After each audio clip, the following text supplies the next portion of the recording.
International social media Patel Prahlad.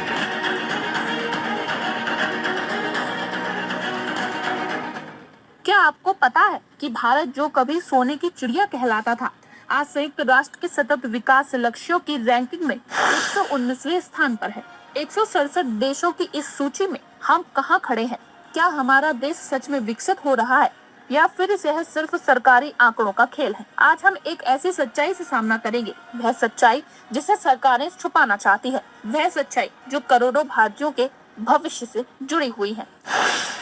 सतत विकास लक्ष्य क्या है? 2015 में संयुक्त राष्ट्र ने 17 सतत विकास लक्ष्य तय किए थे, जिनका मकसद था गरीबी हटाना, भूख मिटाना, सभी को स्वास्थ्य और शिक्षा देना, लैंगिक समानता स्थापित करना, स्वच्छ जल और स्वच्छता सुनिश्चित करना और एक ऐसा भविष्य बनाना जो पर्यावरण के अनुकूल हो। इन लक्ष्यों को 2030 तक पूरा करना था, लेकिन भारत का हाल क्या है? क्या हम इन लक्ष्यों की ओर बढ़ रहे हैं या फिर सिर्फ कागजों पर विकास कर रहे हैं? भारत की रैंकिंग और गिरावट। भारत जो 2020 में भी एसडीडी इंडेक्स में 115वें स्थान पर था, अब 109वें स्थान पर आ गया है। क्या यह प्रगति है? क्या इससे हमें खुशी होनी चाहिए? हमारा स्कोर 63.9% है, जो वैश्विक औसत 67% से भी कम है। मतलब साफ है कि हम दुनिया के बाकी देशों से पीछे हैं और चिंता की बात यह है कि भारत के 16 में से 9 प्रमुख क्षेत्रों में प्रदर्शन बेहद खराब हो रहा है। भारत के कमजोर क्षेत्र भूख, स्वास्थ्य, जल, शिक्षा, समानता और पर्यावरण। अब सवाल ये है कि आखिर हमारी स्थिति इतनी खराब क्यों है? विकास की सच्चाई और आंकड़ों का खेल। हर चुनाव में हम बड़े बड़े वादे सुनते हैं। सरकारें कहती हैं कि भारत तेजी से आगे बढ़ रहा है, लेकिन क्या यह सच है? भारत $5 ट्रिलियन की अर्थव्यवस्था बनाने जा रहा है, लेकिन सच्चाई ये है कि भारत के 22 करोड़ से ज्यादा लोग आज भी गरीबी रेखा के नीचे जी रहे हैं। क्या इसे हम विकास कहेंगे? कौन कौन से राज्य सबसे आगे और पीछे हैं? भारत के भीतर भी कुछ राज्यों ने अच्छा प्रदर्शन किया है, जबकि कुछ बहुत पीछे रह गए हैं। आइए देखते हैं कौन कहां खड़ा है।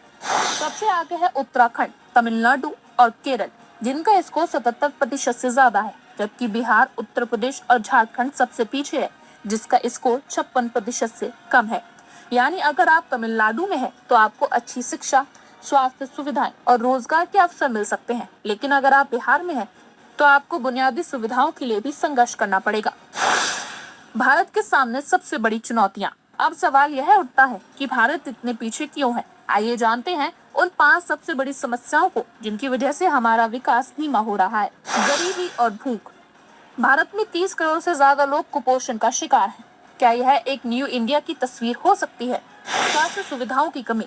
भारत में प्रति व्यक्ति स्वास्थ्य बजट कई छोटे देशों से भी कम है। सरकारी अस्पतालों की हालत दयनीय है। शिक्षा की गिरती गुणवत्ता।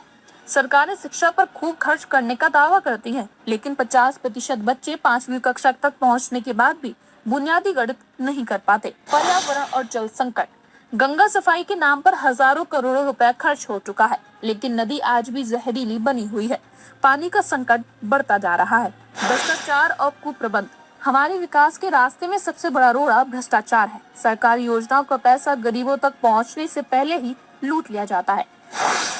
समाधान क्या है? लेकिन क्या हम इस अंधकार से बाहर निकल सकते हैं? क्या भारत 2030 तक अपने सतत विकास लक्ष्यों को पूरा कर सकता है?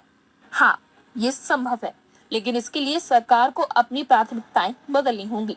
शिक्षा और स्वास्थ्य बजट को बढ़ाना होगा, पर्यावरण और जल संरक्षण को प्राथमिकता देनी होगी, भ्रष्टाचार पर कड़ी कार्रवाई करनी होगी, युवाओं को रोजगार के सही अवसर देने होंगे, महिलाओं और कमजोर वर्गों के अधिकारों की रक्षा करनी होगी।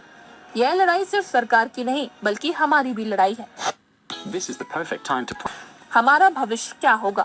2030 ज्यादा दूर नहीं है। अगर हम कभी नहीं जागे तो भारत का भविष्य अंधकार में हो सकता है, लेकिन अगर हम अपनी आवाज उठाएं, अपने नेताओं से जवाब मांगे और बदलाव की दिशा में कदम बढ़ाएं, तो हम भारत को असली विकास की राह पर ला सकते हैं।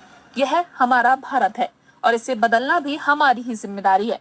दरअसल हम लोग ना अपनी पुरानी ब्लंडर्स से अगर सबक नहीं लेंगे तो आगे वो गलतियां करते रहेंगे। आपने एक किताब है विजय गोखले की लॉन्ग गेम, उसमें अगर उसको पढ़िए तो उन्होंने बताया कि भारत में जब चाइना एक गणराज्य के रूप में उभर रहा था तो इतनी ब्लंडर की थी कि भारत ने अपने से, नेहरू ने क्या किया कि उनको एक चिट्ठी लिख दी कि हम आपको मान्यता देने वाले हैं। चाइना ने मान्यता मांगी ही नहीं थी भारत से।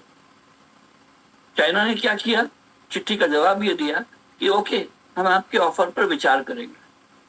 जबकि इन्होंने तो ये सोचा था कि चाइना ये कहेगा कि रे, आपने हम लोगों को अब हमारे फॉर्मेशन ईयर्स में ये कहा कि हम आपको मान्यता दे रहे हैं, थैंक यू सो मच।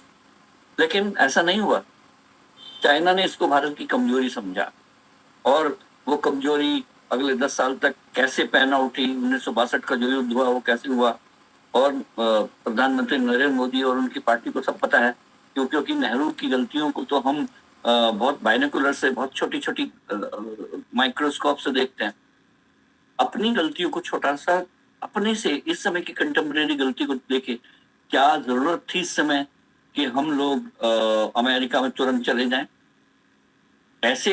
ऐसे समय में जबकि वो पैक कर करके हमारे नागरिकों को हथकड़ियां, बेड़ियां डाल डाल के वापस भेजने के मूड में थे, तो ऐसे में हम लोगों को ऐसी क्या हड़बड़ी थी कि हम कहें कि प्लीज हम आपके गेस्ट बनना चाहते हैं। उन्होंने तो बहुत आसानी से बुलाया भी नहीं था हमको। डोनाल्ड ट्रंप ने अपनी जो इनॉग्रेशन था उसमें शी जिनपिंग को न्योता दिया था, और ये सब लोग गवाह है इस बात के कि उसके बाद किस तरह से विदेश सचिव ने वहां का दौरा किया, विदेश मंत्री ने दौरा किया। बहुत लोग कहते हैं कि ये लोग इनविटेशन थे हमारे लिए। मुझे नहीं पता उसकी सबूत क्या है, क्या इनविटेशन लेने गए थे नहीं ले गए थे, लेकिन ऐसे में तुरंत जाने की आवश्यकता क्या थी कि जब हम लोग बैकफुट पर हैं। डोनाल्ड ट्रंप कहते रहे कि गुड फ्रेंड हम, लेकिन गुड फ्रेंड होने का कोई सबूत तो नहीं आ रहा था उधर से तो हमारे पास 107 लोग बेड़ियों में इधर C-17 विमान में भर भर के भेजे जा रहे थे, जिनके वीडियो अपलोड हो रहे थे। मुझे लगता है कि पूरे प्रतिष्ठान को ये सोचना होगा, इस तरह की हड़बड़ी दिखाने की क्या आवश्यकता थी? क्यों हम लोगों को वहां पर दुनिया के 5 उन देशों में शामिल होना था जिनके राष्ट्राध्यक्ष अमेरिका के गेस्ट बने? और हुआ क्या कि जिस दिन आप गए, उस दिन जब आप आए, उस दिन प्लेन लोड डिपोर्टीज आपके घर भेज दिए गए। इससे बड़ी एम्बैरेसमेंट और क्या हो सकती थी? क्या यहाँ पर इन दोनों के करीब आने से हमें कोई फाइनेंशियल प्रॉब्लम्स भी हमारे देश के लिए आ सकती हैं? क्योंकि अभी पहले से ही इतनी आर्थिक परेशानियां हैं, बेरोजगारी है, रुपया लगातार गिर रहा है, डॉलर की कीमत बढ़ रही है। जो भी है, ट्रम्प इतना तो कर रहे हैं कि उनका डॉलर की कीमत लगातार बना हुआ है। यहाँ पर क्या होगा, ये बड़ा सवाल है। देखिए, हम लोगों को अपने आप को तैयार कर रहे हैं, तो जो जिसको हम लोग कहते हैं ट्रम्पानुकूल बनाना अपने आप को, और ये हम लोग ही नहीं, पूरी दुनिया कर रही है। पुतिन अपने आप को कर रहे हैं, चाइना कर रहे हैं। तो ट्रम्पानुकूल बनने में कोई दिक्कत नहीं है, लेकिन उसके लिए जिस तरह से वो हार्ड बार्गेनर है डोनाल्ड ट्रम्प या एलन मस्क, वो हार्ड बार्गेनिंग हमारी तरफ से होनी चाहिए। जैसे कि वो सीधे सीधे ऐलान कर दे रहे हैं डोनाल्ड ट्रम्प कि we will sell F-35 to India. अरे, भारत में क्या प्लेन इस तरह से खरीदे जाते हैं क्या कि F-35 प्लेन हम आपको बेच देंगे, या दूसरे हथियार जो बेचने की वो बात कर रहे हैं? इस तरह से हम लोग हथियारों का सौदा करते हैं क्या? या जिस तरह से वो बोल देते हैं कि नरेंद्र मोदी साथ बैठे हैं और कहते हैं वो कि it's very unfair tax, India has been imposing unfair tax. फिर आपने देखा होगा यूएस एड का मामला जब सामने आया, कितने एम्बैरेसमेंट हमको झेलने पड़े। यूएस पहले कहा गया कि $21 मिलियन भारत का टर्नआउट बढ़ाने के लिए आया था, ये एक बात हुआ। उस पर हम लोगों ने, बीजेपी ने और कांग्रेस ने एक दूसरे पर पूरी राजनीति शुरू कर दी। मतलब सूत न कपास जुलाई से लट्ठम लट्ठा। अरे पहले पता तो कर लो कि यूएस एड ने क्या भेजा था। लेकिन क्या हुआ कि बीजेपी ने कांग्रेस पर आरोप लगाया ये तो अमेरिका से पैसा ले रहे थे हम लोगों को टॉपन करने के लिए। अगले दिन डोनाल्ड ट्रंप ने कुछ उल्टा ही बोल दिया, बोले कि मोदी गॉट $21 मिलियन।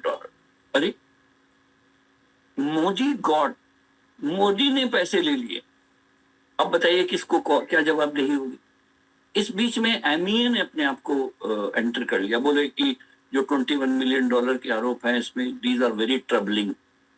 आपको सीधे सीधे बोलना चाहिए था कि $21 मिलियन हमको मिला ही नहीं, और अगर उन्होंने दिया है हमको वोट एंड टर्नआउट में, हमको दिखाइए कागजों में ये कहाँ से दिया। लेकिन अगर एमईए बोल देता तो सारा उनका जो पॉलिटिकल गेम है, जो बीजेपी का कांग्रेस पर आरोप लगाने का गेम है, वो तो खत्म हो गया होता ना। हम लोगों को इस समय बहुत अलर्ट होना होगा।